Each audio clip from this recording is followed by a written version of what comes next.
welcome to Fangs and Folklore Special Edition. So this is, as you can see, a special edition that I'm filming in the abandoned castle in the middle of the haunted forest during the day. You see, it's daytime. And even down here in the basement, in this the dungeon, really, of the castle is what it is, there's some metal bars for prisoners to look out of, and a little bit of sunlight comes in. So yeah, not bad, huh? Not quite as scary, except for some noises I've kind of been hearing from like upstairs. But anyway, I'm going to wrap this up before nightfall to get home while it's still daylight. Okay. So if you remember, a few episodes ago of Fangs and Folklore, we talked about the Satanic Panic of the 1980s. We talked about the McMartin Preschool trials, where the teachers were suspected of satanic ritual abuse on the children. Okay, I'm going to talk about that just briefly tonight. I have something very interesting that came up. Don't forget that I am a writer of horror and horror comedy. Check out my books on Amazon, beginning with Blood Feud, a punk rock vampire story. It's series 1 of the Gravediggers series. It's a 6-part series, and basically the Gravediggers are a failing punk rock band who keep crossing forces with the supernatural. It's horror, it's comedy, it's super entertaining, and now it's available not only for Kindle, not only in paperback, but in audiobook. Yes, so if you have less time to read than others, or than you'd like, or if you travel a lot, pick out the audiobook. It's really good, and that's another option for your listening and reading pleasure. Everything for you. All right, Fangs and Folklore. So one of the posters on the Fangs and Folklore episode, one of the commenters actually on YouTube, suggested that the tunnels under the McMartin Preschool were real. Okay, so let me just catch up real briefly. The teachers were accused of satanic ritual abuse, that is, practicing black magic and Satanism to torture and abuse the children, including sexually, and just all sorts of weird accusations. Anyway, one of the things the children said was that there was a series of tunnels under the school that the teachers would use to take them secretly to these rooms where they would torture them or rape them or do all sorts of black magic. They said even some of the teachers would fly around the room, like weird stuff. So go back and look at the McMartin episode if you would to get all the details. But if you remember, the psychiatrist who had interviewed the children was criticized heavily for prompting and leading them on to answers. And there was a movement called Believe the Children that said, no, let's take the children, what they're saying, seriously and really explore and try to find these tunnels. Well, my research had led me to conclude previously that there was some archaeological work done, some ground-penetrating radar, I believe, that had found a little a passage or something that could have been the end of a tunnel, but nothing much really was ever found after that, and then the place was destroyed.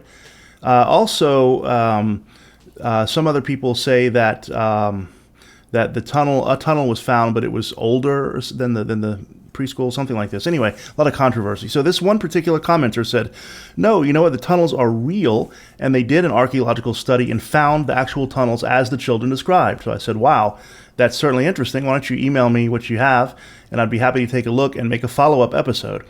Well, so he was kind enough, he or she, he, I assume, I think is a he, was kind enough to send me some links. And I'm going to put these up on the screen here in just a minute to show you what I'm talking about. But basically, it's a sub web page of the web page from the Santa Cruz Ritual Abuse Task Force, which is a private. It's not related to the government, but it's a private group who wanted to raise awareness of satanic ritual abuse and argue that it is real and to be taken seriously. Now, the website no longer exists. It was found on the Wayback Machine. If you're not familiar with the Wayback Machine, it's like an archive of internet websites, and a lot of old sites no longer exist, but they can be found on there. So that's where it's found. Now, the Santa Cruz Ritual Abuse Task Force, I looked them up, not a ton of really information on them online. I don't know if they still exist even.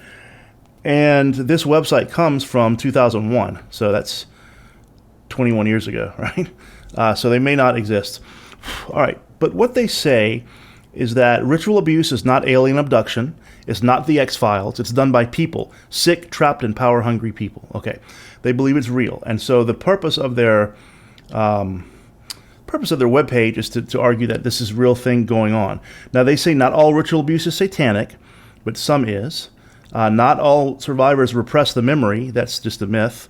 And it's not alien abduction. It's a real thing that real people do. So they gave examples of ritual abuse, historical examples. So the Temple of the Sun, murdered in Switzerland. Locals had no idea that the cult existed.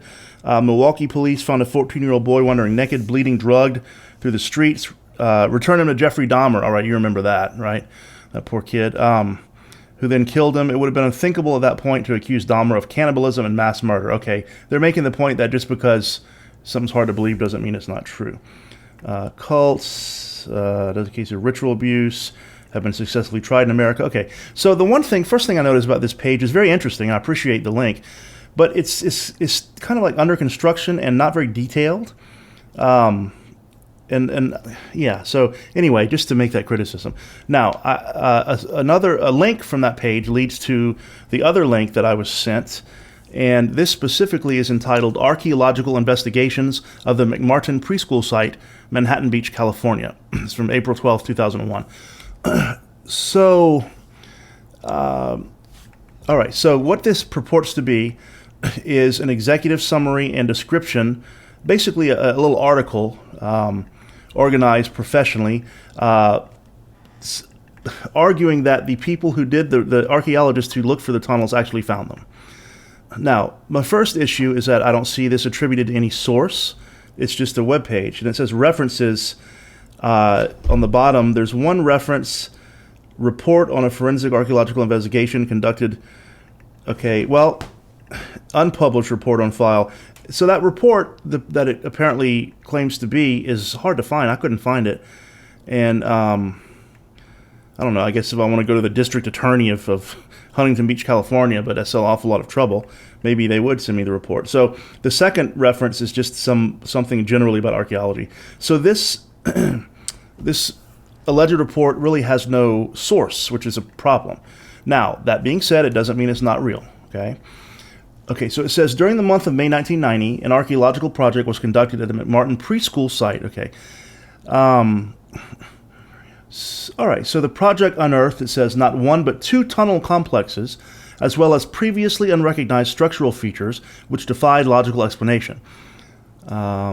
Both tunnel complexes conformed to locations and functional descriptions established by children's reports. One had been described as providing undetected access to an adjacent building on the east. The other provided outside access under the west wall of the building, contained with it an enlarged, cavernous artifact corresponding to children's descriptions of a secret room.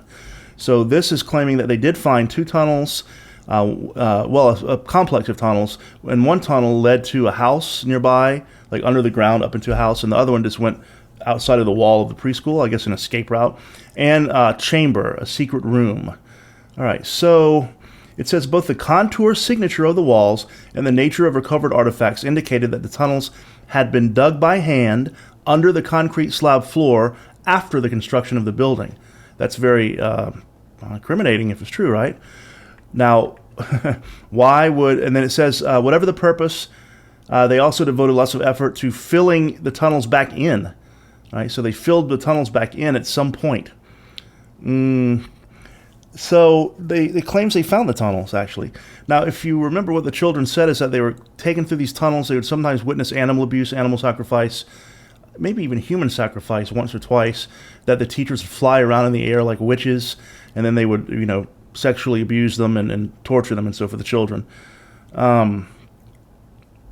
Okay, so basically a group of parents, it says, forced the hand of the DA March 17th, 1985 by initiating an excavation on the adjacent lot. So they dug on the lot next door. There was no, it says they hired Scientific Resource Surveys, Inc., SRS, but there was no exploration beneath the slab floor. Instrumental survey with a conductivity meter, didn't find anything under the concrete. Okay. He says, no, there's nothing there. However, others came back and said, I want to try again. And it looks like it may be E. Gary Stickle, Ph.D., Rainer Berger, Ph.D., are the two people heading this second investigation. Okay.